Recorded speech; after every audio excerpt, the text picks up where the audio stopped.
اور وہ شخص جو مومن تھا اس نے کہا کہ بھائیو میرے پیچھے چلو، میں تمہیں بھلائی کا راستہ دکھاؤں گا۔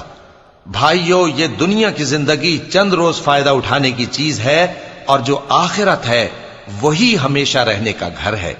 جو برے کام کرے گا اس کو بدلہ بھی ویسا ہی ملے گا، اور جو نیک کام کرے گا مرد ہو یا عورت جبکہ وہ صاحب ایمان بھی ہو تو ایسے لوگ بہشت میں داخل ہوں گے، وہاں ان کو بے حساب رزق ملے گا۔ اور اے قوم میرا کیا حال ہے کہ میں تو تم کو نجات کی طرف بلاتا ہوں اور تم مجھے دوزخ کی آگ کی طرف بلاتے ہو۔ تم مجھے اس لیے بلاتے ہو کہ اللہ کے ساتھ کفر کروں اور اس چیز کو اس کا شریک مقرر کروں جس کا مجھے کچھ بھی علم نہیں، اور میں تم کو عزت و اقتدار والے بخشنے والے معبود کی طرف بلاتا ہوں۔ سچ تو یہ ہے کہ جس چیز کی طرف تم مجھے بلاتے ہو اس کو دنیا اور آخرت میں بلانے کا کوئی فائدہ نہیں، اور ہم کو اللہ کی طرف لوٹنا ہے، اور حد سے نکل جانے والے ہی دوزخی ہیں۔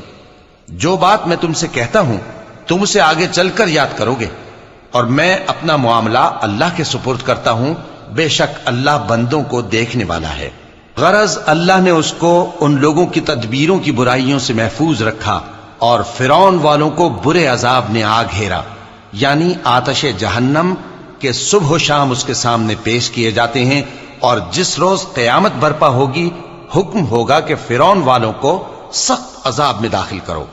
اور جب وہ دوزخ میں جھگڑیں گے تو غریب لوگ بڑے آدمیوں سے کہیں گے کہ ہم تو تمہارے تابع تھے، تو کیا تم دوزخ کے عذاب کا کچھ حصہ ہم سے دور کر سکتے ہو؟